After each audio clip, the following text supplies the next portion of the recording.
Did you know that Australians can make movies? Well, they can, and I'm not gonna hear any arguments about it. And one kind of film I think Australians can make really well are horror movies. To some of you, that probably makes a lot of sense. We've got a harsh landscape crawling with some of the world's most deadly animals, from spiders to snakes to crocodiles to sharks. It's no wonder people here get so inspired to make such terrifying movies. So I decided to get busy and absorb some Australian culture. There's such a wide variety of horror films, so I really struggled to pick 10 for the video, so I did 11. I lied in the title, and I'll do it again. I'm a wild animal and I can't be tamed. Hello, I'm Todd Boyer, and I've got a little secret that I've never told anyone before. You gotta promise that you keep it between you and me. I am Australian. I'm sorry, I know I shouldn't have hidden that from you. I'll never lie to you again, but I understand if you want to unsubscribe. But even though I'm Australian, surprisingly, I hadn't seen most of these movies. A lot of them I hadn't even heard of until I set out to make this video. Because of how globalized our culture's got, I think a lot of these films get pushed aside a little bit. So my intention with this video was not only to introduce myself to a bunch of new movies, but also to introduce you to a wide variety of Australian film, and put some of these films, especially the lesser known films, on more people's radar. And then maybe you'll find one that you want to check out. So let's do an exploration together into the wild world of Australian film. We got big bloody crocs, ghouls, gore, and boars. Strap on in because it's gonna be a bumpy ride. I'll warn you now, a lot of these movies have no chill. While I'm not gonna show anything super hectic or spoilery, because I really want you to experience some of these yourself, some of these guys are pretty harsh. You're watching horror movies though, so there is a level here to be expected. There's a lot of similar themes popping up in a lot of these, with probably one of the biggest being isolation. Whether it be about a disconnection from people or the land, it's really interesting to me how many of these films go into that. Other common themes popping up involve loss, masculinity, human versus nature. Also, more than half of these feature a dead kangaroo. It's kind of an Australian horror tradition going back to a film that I didn't talk about today. Whoops, sorry, maybe next time. The Reef. The Reef tells an interesting story highlighting the dangers surrounding one of Australia's top predators. Wait a second, that's the wrong movie. I want to talk about the 2010 Australian survival horror film, The Reef, not this silly cartoon. Now, you might just think this next movie looks like Australian Jaws. Well, if you think that, you're wrong. And you look so silly. Everyone's laughing at you behind your back. What a terrible opinion. Although the marketing material would lead you into thinking this, the only major similarity is the whole shark aspect. It's more of a survival film like 127 Hours, or that one where people get stuck in a cave. Maybe Sanctum, if you remember that. It's not like there's a monster they're trying to overcome, it's more like they're just trying to escape. A group of friends sailing to Indonesia are left stranded when their boat hits a reef and capsizes. They are left with a decision to make: stay on their slowly sinking vessel or swim towards an island through shark-infested waters. This was supposedly inspired by a real-life event that happened in '83, although in all honesty, after reading about that event, the correlation is pretty loose. This was kind of a big error for saying that your horror movie was based on real-life events, even if maybe it wasn't. Again, shout out to the movie Sanctum. This one's a slow burn. Don't expect the shark to jump out of the water and eat someone in the first 10 minutes. While sharks are definitely a threat, the real dread comes from the whole open ocean aspect. So if you've got a fear of the open ocean or deep water, this might not be the film for you. Or maybe, because you're looking for a scary movie, this is exactly the kind of film for you. There is such a focus on that sense of dread from not knowing what's lurking just below the surface. Unlike most shark films, this is not CGI heavy. For the most part, they're using real-life shark footage, which adds to that unseen monster aspect. You can see these real sharks coming in and out of view through the murky water. A lot of times when you see these sharks, it's through these POV shots. So you're looking through the eyes of the character, and you don't really know whether the shark's just below them or behind them out of view. Frustratingly, there's only one pair of goggles, which really adds to this. The majority of the characters don't even see the shark except for flashes of the fin coming just above the surface. What's unrealistic though is this guy keeps taking on and off his goggles and they never fog up. You don't even see him spit in his goggles once. This is unrealistic. Now, I'll be honest, this film wasn't exactly my cup of tea. I love a shark movie, but I'm not into the whole kind of gritty, realistic survival aspect. I tend to like things when they're a little more extra. I still think it's really good to talk about because it's definitely not a bad movie. I reckon there's people out there watching this video who will love this guy. Reading some things online, I saw people say that they think this is the second best shark movie next to Jaws. So take for that what you will, alright? Those aren't my words, those are someone else's. Could never put it above Shark Side of the Moon. Unsurprisingly, there's no dead kangaroos in this one, but there is a pack of knobbies nuts, so it does still feel very Australian. If you watch this one and you see this lady give this guy a sausage, and you think it's some kind of Australian tradition, it's absolutely not. I don't know what that's about.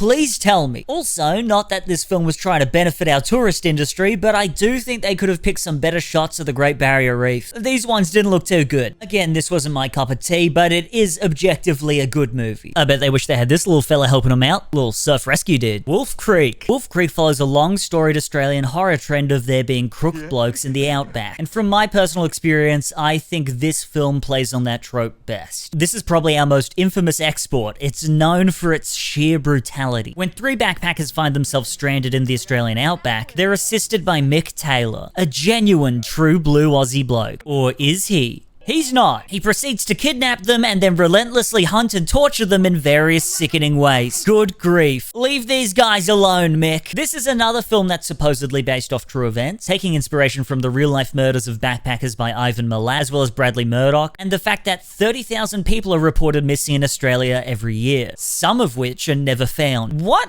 a useless statistic to include in the movie. How many of those 30,000 people are found? Some of which were never found. I'll be honest with you, I think when this first came out in 2005, this was kind of some uncharted waters for the genre. It was definitely very controversial at the time, but since then I do think that film has kind of built upon this genre, with other similar movies being made with some more depth. That being said, this film is still extremely brutal, probably more brutal than any other film we're going to talk about today. It is really bleak and harsh and cruel, and it tries super hard to kill our tourism industry. That's not a knife. This is a knife. To most people, I really wouldn't recommend watching this, but there's definitely some things in this that I think it does do really well. Some things that are uniquely Australian. The first thing being the use of the landscape. There's these shots of the vast Australian outback where there's no civilization in sight. We've got a super low population density here, and the movie really taps into that. Really tapping into that fear of isolation. They really feel alone out here. Even though you can see for miles around you, there's no one to help you escape. In Australia, no one can hear you scream. The other thing I think the film does really well is the characterization of Mick Taylor. In a lot of his interactions, especially earlier on, he does come across as a regular bloke. This is exactly the type of person you would meet in any rural Australian town. An overly helpful larrikin with some questionable opinions, who can switch up on you on a dime, telling overly macabre stories around the campfire. It's so scarily accurate. It feels so reminiscent of someone I've met before. In this regard, the writing is so genuinely good. For me, this one was maybe a little too slow in the first half, and then with that second half, it was maybe a little too aggressively bleak for me. I just don't think this one was for me. I'm sure a lot of you watching this will love it. I mean, enough people liked it to warrant a sequel and a show. It just maybe feels a little too dated for me now. But I can recognize that it's one of those films that was just super important for the horror landscape. Next of Kin. So this one I knew nothing about when I started watching it. Well, almost nothing. I had seen the poster, which goes so incredibly hard. I gotta get this on a shirt or something. But when I saw the pretty sparse Wikipedia article, I saw one important note. The film was featured in the documentary Not Quite Hollywood, where it was praised by Quentin Tarantino. Now this was exciting. An American watching an Australian film and enjoying it. And it wasn't even Mad Max. Bloody Tie Me Kangaroo Down sport, because we got a live one here. Turns out he's a big fan of Ozploitation films. Ozploitation is obviously a combination between Oz, which is Australia, and exploitation. It's typically referring to the lower budget Australian films of the 70s and 80s, with the most popular being Mad Max. This film in particular, Next of Kin, is from 1982. I watched a little interview where the big QT talks about this film, and interestingly, he doesn't even really remember the plot, he just remembers how the movie made him feel. He talks about this mesmerizing tone of dread, which he could only really compare to one other film, The Shining. And he didn't just say that in this one interview, he's said it a bunch of times. And after watching this one, I can kind of see what he's getting at there. Linda inherits a large rural estate from her recently deceased mother. With this, she also takes on her mother's career, as the estate for many years has operated as a retirement home. Over time, mysterious deaths start befalling the residents as Linda feels that she's losing her grip on reality. Maybe a property isn't the only thing she's inheriting. I'll tell you what, inheriting a big bloody house must be nice. This guy is a slow burn. It took me a long time to kind of lock in for this film. It might be slightly too meandering for some, but by the end of it, I was all in. I was locked and loaded for my ride or die Linda. And you do really have to lock in for this one. It's really not second monitor content. You gotta put the phone away for this guy or you're really not gonna get much out of it. For the most part, this film is a very slow, gradual build of that sense of mystery, with a few really haunting visuals and moments sprinkled in, with it all really building up for that huge climax. And you love a huge climax,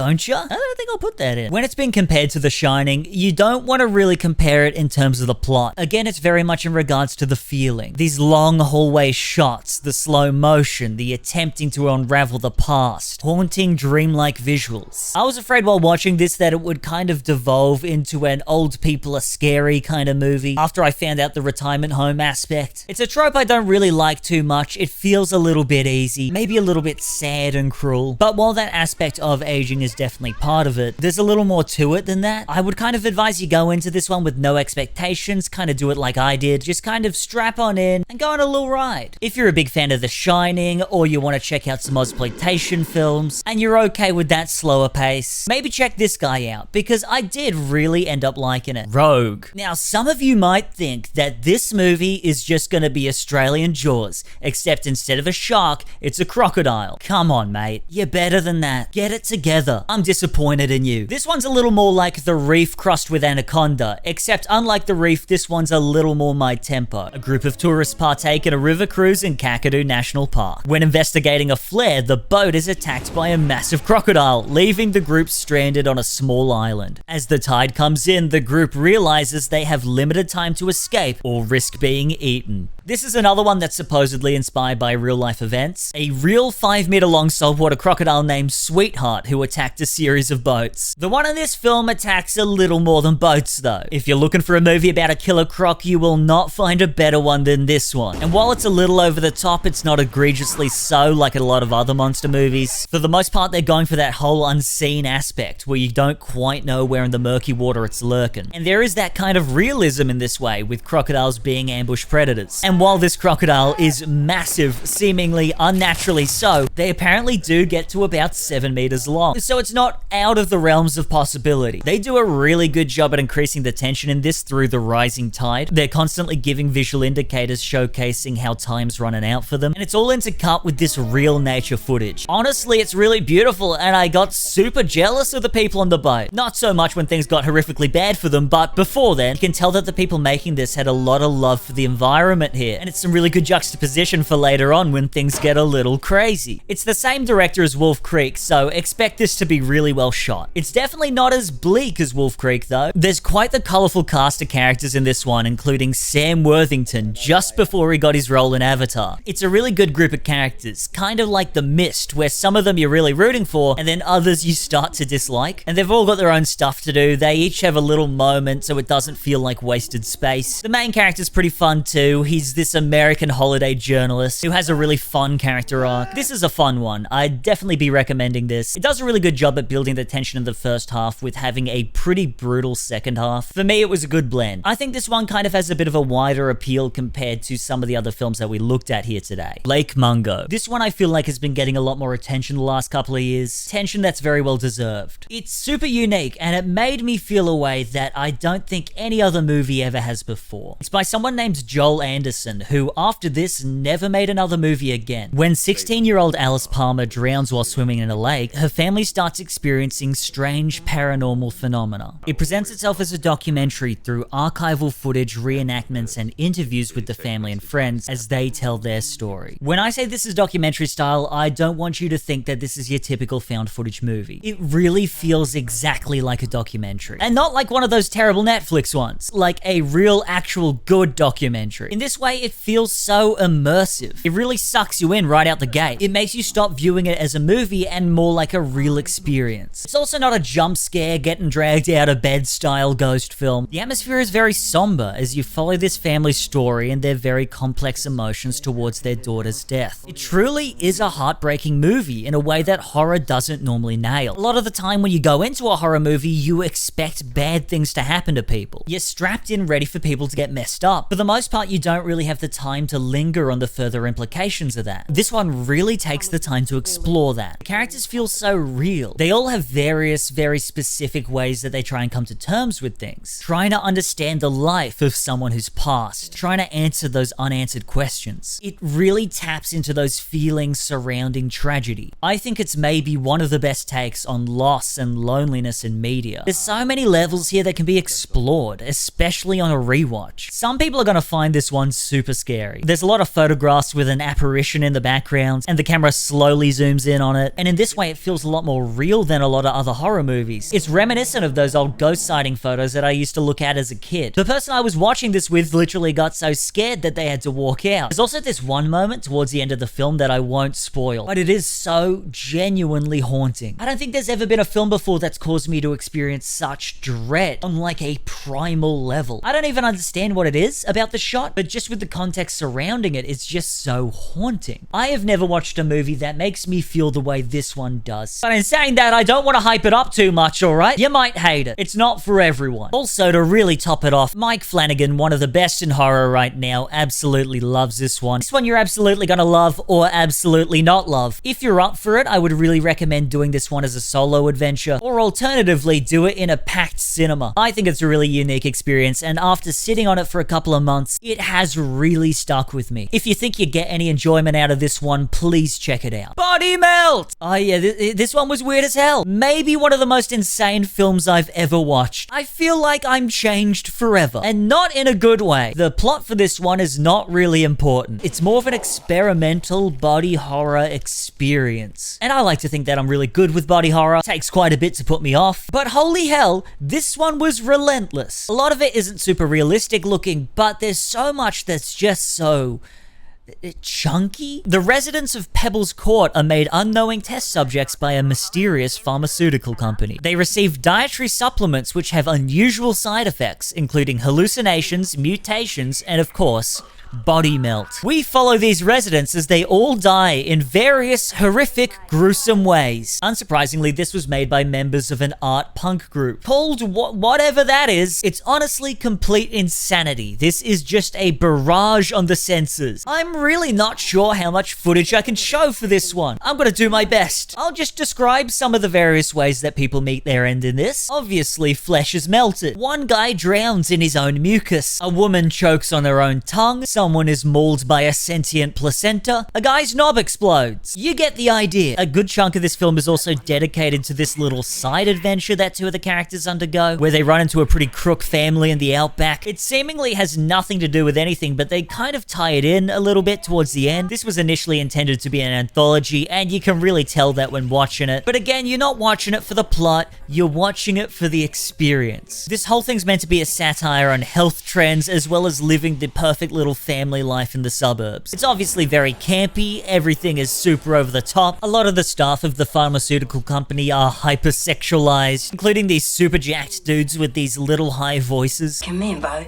Have some more of these? I wonder what they're trying to say with that. And the whole thing's complemented by this fun electro soundtrack. Because of how YouTube is, I probably can't play it, but trust me, it's good. Aesthetically, it's kind of like an adult version of Round the Twist. Watch this one at your own risk. I really enjoyed myself, but I'm not sure I dare go back for a second dose. Talk to me. I let you in to this section of the video. Thank you. I genuinely think this is one of the best horror films of the last 20 years. This one was pretty popular too, so if you're watching this video, there's a really good chance you've already seen it. This one was made by the Filippo brothers, who you might know as Rucka Rucka on YouTube. They used to make some pretty hectic content on here. Content that could definitely not be monetized on the platform today. They've got a new movie coming out in a couple of months called Bring Her Back. I'm super excited to see this, and it's one of the reasons I'm talking about this film today, even though it's kind of been talked to death already. A group of teenagers in Adelaide find a way to contact spirits through a mysterious embalmed hand. They allow these spirits to possess them, giving them greater highs until eventually things get taken too far. This film is intense. It is a little gory, but it's really enhanced by the way that it's filmed. The way it's shot and the sound design make everything feel so much more impactful. It's a really tactile experience. There's a heavy focus on the practical here, and every shot feels really thought out. Some might assume because it's a ghost possession movie that it's going to have a lot of jump scares, but it's definitely not like that. I really don't like jump scares. This one's not so much about the shock. They really want to linger on these off-putting elements for far too long. It's also really gross at times, but not necessarily in a gory way. There's one scene in particular that's just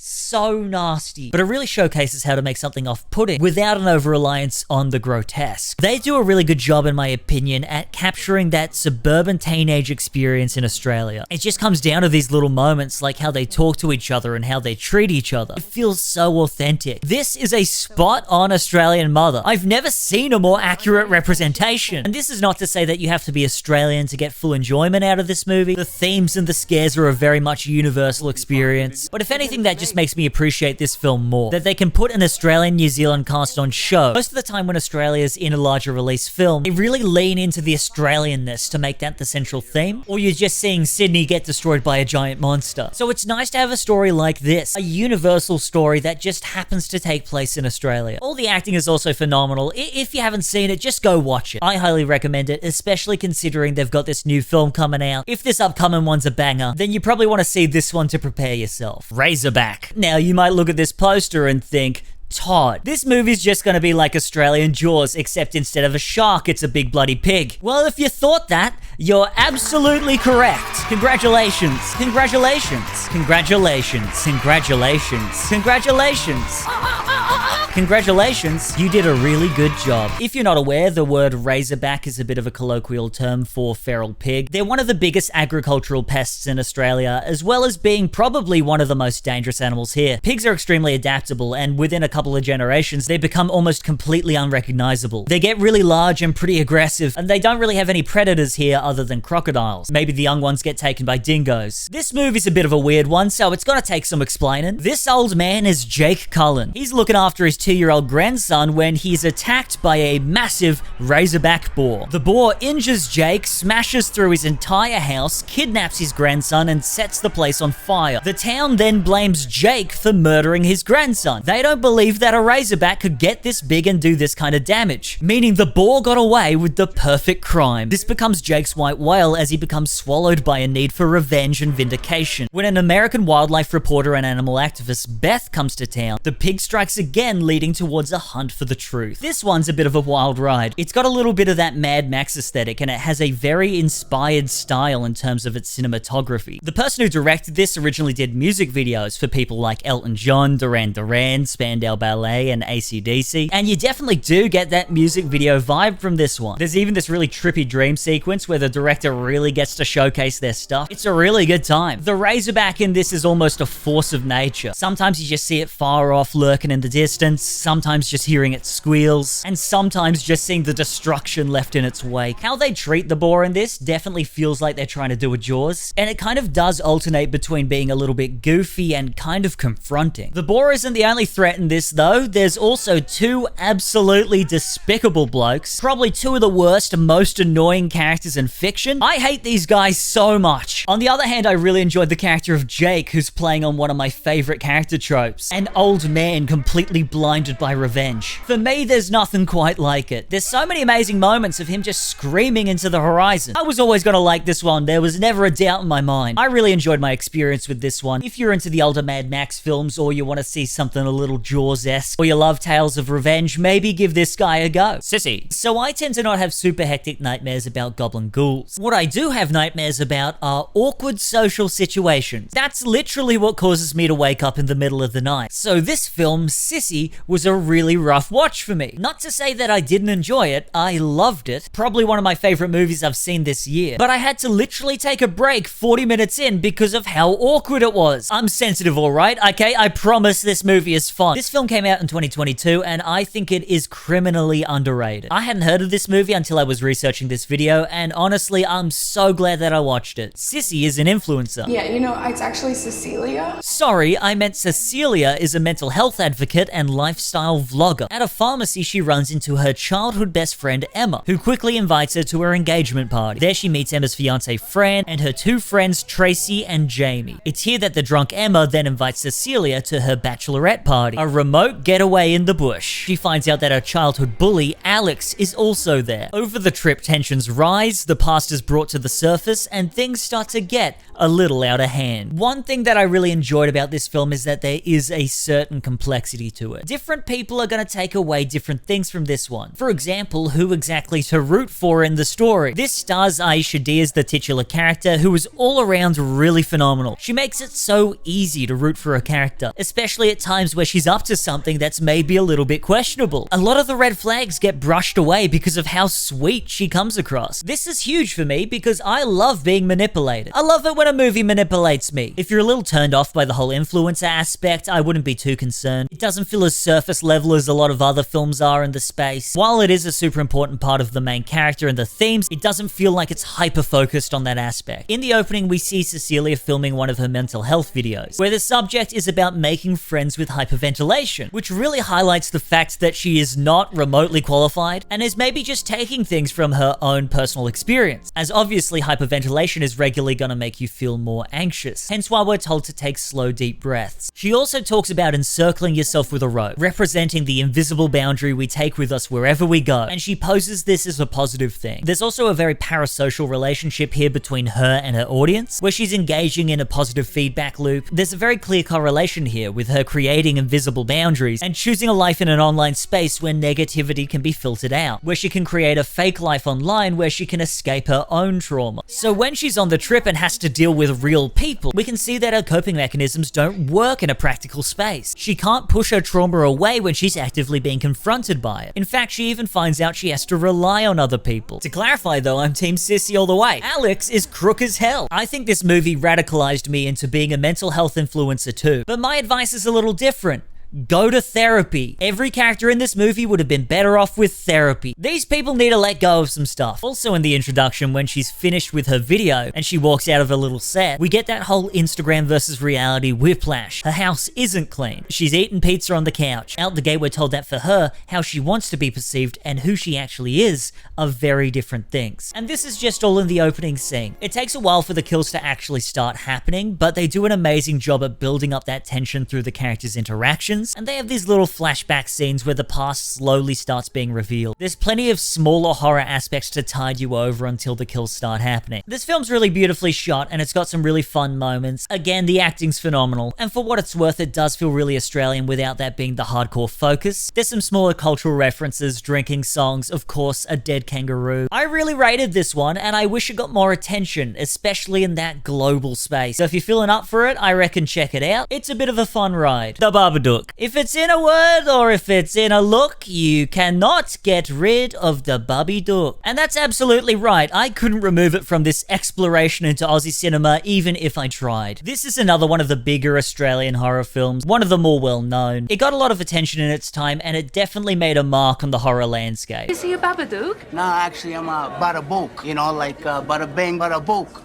Hey, this one's by Jennifer Kent, and I really debated for a while here whether or not I wanted to do this film or her more recent film, The Nightingale, but I landed on this one because The Nightingale seems a little too intense. I wanted to keep the tone of this video a little bit lighter, so let's talk about grief. Amelia is a widow raising her 6-year-old Samuel all by herself. Samuel's a bit of a handful. He's got a wild imagination resulting in him getting in trouble in school, and he struggles a lot in social situations. One night, a book seemingly manifests in their home, Mr. Babadook, which details some pretty haunting and gruesome events. The rift between mother and son becomes greater as the events in the book start to come to fruition. So I've heard a lot of mixed opinions on this one. I first watched it 10 years ago, around when it first came out. The memories for me were a little bit hazy, so I was really glad to revisit it. I think where a lot of people's disappointment in this film comes from is certain expectations going into it. The title, The Babadook, really frames the monster as being a central piece in this. It's reminiscent of The Thing, The Wolfman, Alien, movies about people facing a monster. A lot of people going into this are expecting a creature feature, which it is very much not. Also taking into account this iconic haunting imagery set up by the pop-up book, it really does feel like it's setting up the next big hottest horror icon. It's a boogeyman, it's a Freddy Krueger type. He's even got the big hat and the claws. But of course this isn't the intention of the film. It's never had a sequel because it's not meant to be a real returning character. It's a psychological horror rather than a monster film. It's her grief, it's her depression. You can't get rid of the Babadook, you can't get rid of those feelings. A million people have talked about this film to death, so you don't really need me to do that. But if you've been put off by this movie because you've read a bad review, it might have just been done by someone who went into this film with the wrong headspace. And even though it's not a monster film, it is genuinely really scary. Although 10 years ago I was more scared of the monster, now I'm more scared of the family dynamic. Another complaint I heard about this film is that the kid's annoying. That's correct.